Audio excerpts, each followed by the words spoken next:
Today, I want to talk about how to make 2026 your best year. When I say that, I do not mean in a way that just means do everything kind of way. I mean in a way that's calm, intentional, and realistic. This isn't about becoming a new person overnight or changing your life overnight. It's about rebranding your life in a way that actually feels aligned. Hi, my name is Waad, and today in this video we'll be talking about how to make 2026 your best year truly and how to rebrand your life. I am not going to be telling you to change your life overnight because of course not realistic, but I want to be able to help you make 2026 your best year in a way that feels aligned for you. So let's get into it. I'm going to tell you why most best year plans end up failing. It's because most people say, this is going to be my year. And then you know what they do? They set unrealistic goals. They try to change everything at once. They burn out by February and then end up being disappointed in themselves. And look, it's not because they lack discipline. It's that they don't have any structure to it. They don't have a plan to it. And I'm going to be so dang for real with you. Motivation fades, a plan doesn't. Your best year isn't created by hype. It's created by intention. In this year, you need to literally go by with everything by intention. Have intention with the things you do. Do you expect to make unrealistic goals and then reach them? Be realistic with yourself. Are you really going to achieve that? Because you might think a year will be good enough to reach this goal, but will it? You're saying, oh, I want to make 100. I'm going to be making 100K a month by the end of this year, but you just sit down, relax, and act like it's naturally going to come to you. And you have no plan. You have no structure. It's not going to end up working because you think a year is a long time. No, a year will literally go by like 3 months. It goes by so fast. You do not have time to sit back and relax. You need a plan. You need structure. You don't even know what you're doing to get there. That's the thing you should be focused on, not making unrealistic goals and then doing nothing about it. The first step into building your best year is deciding on who you're becoming. And this is the most important part because this comes before habits, routines, goals. You need identity crisis. Who are you becoming? Ask yourself these questions. Who am I becoming in 2026? What is my future self value and what kind of life am I building for myself? How can you make a routine? How can you make goals and habits when you don't even know the type of person you want to become? Identity is the first step on building your best year because you need to know who you want to become, what kind of life you truly want to live.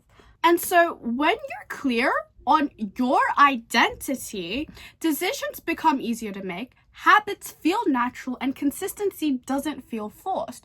You don't just rise to your goals, you fall to the level of your system and identity. Because think about it, how can you become your dream self when you don't even know who your dream self is? You need to match your habits to their habits, their systems, your systems to their systems, how they look like, what do they do in their daily life? Because look, you can try to achieve your goals, try to incorporate habits and stuff, but I'm telling you, when you're not clear on your identity, they won't stick. Your habits won't stick. Your goals won't stick. Nothing will work out until you become clear on who you want to become. And then everything becomes clear. What you do, your goals, your habits, it becomes aligned to who you want to become. Step 2 is design a year around your life. One reason people fail is because they plan a life they can't maintain. Your plan needs to fit your energy, your season of life, and your priorities, not someone else's routine you found on the internet. Look, I know you might look up to someone on the internet, right, on your social media, and you might say, oh, well, they wake up at 5 a.m. I should wake up at 5 a.m. Does waking up at 5 a.m. benefit you? If it doesn't, why are you doing it? You need a plan that's beneficial for you. You need a routine that helps you in a way that helps you get things done that you want done. Instead of asking yourself, what should I do? Ask, what actually works for me? because a calm plan that fits your life will always be an intense plan you can't keep. Step 3 is set feeling-based goals. And this is one of the biggest shifts, because instead of only goal-based planning, focus on how you want to feel, what kind of days you want, and what kind of peace you want. Examples are feeling peace instead of overwhelmed, feeling confident instead of rushed, feeling aligned instead of lost. Your habits should support the life you want to experience, not just your achievements. And this is a great example, but personally for me, I want to feel peace instead of aligned, right? And so an example for me is that I love working. I'm literally a workaholic. I love working towards my goals and my dream life, right? But the problem is sometimes I always say to myself that I'm not doing enough, and I try to make myself do as much work as possible, right? And this is to the point where I will literally stay up until 3 a.m. if I want to, just to get things done, just to work on my content, on my business, you know? So I've set a rule for myself where I only let myself work on the weekdays and I'm not allowed to work on the weekends. And this is what works best for me, right? If I made a goal-based plan, I would have said work 14 hours a day, work every single day, because if you want it that bad, I would, right? But I set a feeling-based goal where I said, okay, I have to work on the weekdays and I work during the day, I sleep early, I wake up early, and then on the weekends, I can relax, unwind, hang out with my friend, and just relax and get ready for the next week. And that works best for me because I feel peace instead of overwhelmed. I'm getting things done in the speed that I want to, and I'm not overwhelming myself with doing a bunch of things at once. So that's personally what works best for me. So take it how you will. I don't mean in a way feeling based as in feeling comfortable, right? Because of course, if you do a feeling based goal, you'd be like, I don't mean it in a way that, like, say your dream version of yourself is to be fit and lean, right? How your dream body wants to look like. Don't sit back and relax and do nothing and don't work out. That's not what I mean by feeling-based goal. I mean, do what benefits you, right? An example could be, you don't have to work out every day. You could work out on the weekdays instead of the weekends, or you could work out 3 days a week. Set a feeling-based goal, not like a goal-based plan, something that feels impossible, because you want your habits to actually support the life you want to experience, not just achieve. So take it how you will. Step 4 is create systems, not pressure. Your best year will not come from pushing harder. And when I mean that because I saw that in myself in 2025. It comes from weekly resets, simple routines, and clarity around priorities. Systems remove decision fatigue.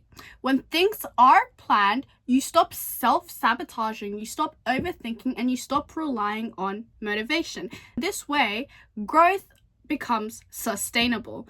And from experience, I remember in 2025, I was so focused on pushing harder and making myself do the most that I can, and I was so overwhelmed. But then the second I made systems to manage my business, manage my life, I was like, why is this so easy? And why am I getting my work done in an hour instead of like 5 hours, you know? And systems changed my life. It made my life so much easier. And I realized that life doesn't have to be hard. It could be so simple when you actually plan things out and create systems to stop wasting your time on unnecessary things. This is exactly why I created my 2026 Best Year Blueprint. I wanted something that would help you rebrand your life intentionally, give you clarity on who you're becoming, and helps you plan your year without overwhelm. It's not just a planner, it's a blueprint. If you want 2026 to feel aligned, calm, and purposeful instead of chaotic, this guide literally walks you through everything step by step, and it's a workbook. So you're literally just filling everything out, making sure that you close 2025 off properly and making sure that your 2026 is intentional and you're designing your year in the best way. If you're interested, I'll have it linked below.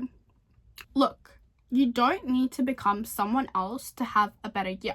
You just need clarity, intention, and a plan that supports you. Your best year doesn't start with pressure. It starts with alignment. Thank you so much for watching this video. I appreciate the time you took to watch this, and I'll see you in the next one. Bye!